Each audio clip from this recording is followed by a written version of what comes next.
Hello மக்களே, இன்னைக்கு வீடியோவில் டிஎன் ரெஜினெட் அப்படிங்கிற இந்த வெப்சைட்டில் எப்படி சைன்இன் பண்ணுறது அப்படிங்கிறத பார்க்கலாம். அதுக்கு ஃபஸ்ட்டு பயனர் பதிவு அப்படிங்கிறத கிளிக் பண்ணுங்கள். நம்ம இப்போ சைன்இன் பண்ணுறதுக்கான டீட்டெயில்ஸை கொடுக்க ஸ்டார்ட் பண்ணலாம். பயனர் வகைப்பாடு அப்படின்னு இருக்கிற இடத்துல குடிமக்கள் அப்படின்னு கொடுத்துக்கணும். நெக்ஸ்ட்டு பயனர் பெயர் அப்படிங்கிற இடத்துல நம்மளோட பேரை கொடுத்துக்கணும். அதில் இங்கே காட்டுற ஏதாவது ஒரு சிம்பிள் இருக்கிற மாதிரி அது ஆரம்பத்துலேயோ இல்லை நடுவுலையோ இல்லை லாஸ்ட்லேயோ இருக்கிற மாதிரி கொடுத்துக்கணும். நெக்ஸ்ட் கடவுச்சொல், நம்ம ஏதாவது ஒரு பாஸ்வேர்டு கொடுத்துக்கணும். அதுலேயும் ஒரு லெட்டர் கேபிட்டலில் இருக்கணும், ஒரு நம்பர் இருக்கணும், இதில் சொல்லியிருக்க மாதிரி ஏதாவது ஒரு சிம்பிள் இருக்கணும். அப்படி ஒரு பாஸ்வேர்டு கிரியேட் பண்ணதுக்கப்புறம் அதுக்கு கீழே கடவுச்சொல்லை உறுதி செய்க அப்படின்னு இருக்கிற இடத்துல நம்ம மேலே கொடுத்த அதே பாஸ்வேர்டை கீழேயும் கொடுக்கணும். நம்ம கொடுத்த பாஸ்வேர்டு கரெக்டான ஃபார்மேட்டில் இருந்துச்சுன்னா இங்கே தெரியுற மாதிரி கிரீன் கலரில் ஏற்கப்பட்டது அப்படின்னு வரும். அதுக்கு அடுத்து கீழே வந்தோன்னா பாதுகாப்பு வினா அப்படின்னு இருக்கும். அதில் ஒரே ஒரு கேள்வி தான் இருக்குது, உங்கள் பரீட்சை பெயர் என்ன?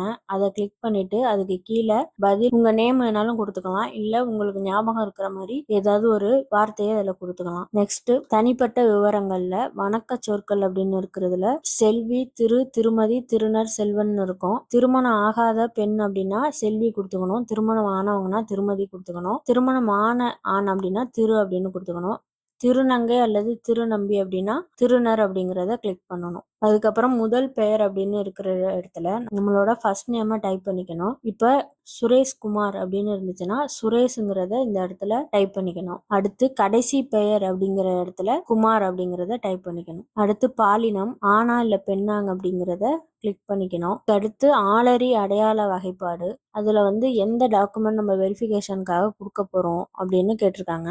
அதில் ஆதார் கார்டு, நிரந்தர கணக்கு எண் அட்டை அப்படின்னா பேன் கார்டு, புகைப்படத்துடன் கூடிய ஓட்டுநர் உரிமம் டிரைவிங் லைசன்ஸ், கடவுச்சீட்டுனா பாஸ்போர்ட், இதில் ஏதாவது ஒன்றை கிளிக் பண்ணிக்கலாம். நான் ஆதார் அட்டை கிளிக் பண்ணிக்கிறேன்.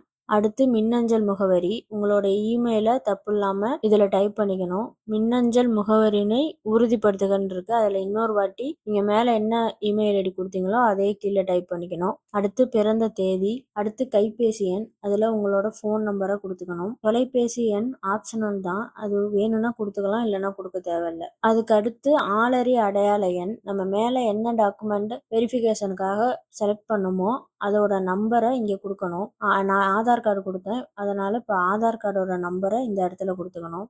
அதுக்கு அடுத்து பயனர் வகைப்பாடு அப்படிங்கிற இடத்துல மாநிலம் தமிழ்நாடு அப்படின்னு கொடுத்துக்கணும். மாவட்டம் நீங்கள் என்ன மாவட்டமோ அதை கொடுத்துக்கணும். அதுக்கப்புறம் அஞ்சலக குறியீடு அப்படிங்கிற இடத்துல போஸ்டல் கோடை டைப் பண்ணிக்கணும். அதுக்கப்புறம் என்ன தெரு என்ன கிராமம் அப்படிங்கிறத டைப் பண்ணிட்டு இதர விவரங்கள் அப்படின்னு காமிக்கிற இடத்துல கீழே தெரியுற அந்த கேப்சா கோடை அதில் எப்படி இருக்கோ அதே மாதிரியே மேலே டைப் பண்ணிக்கணும்.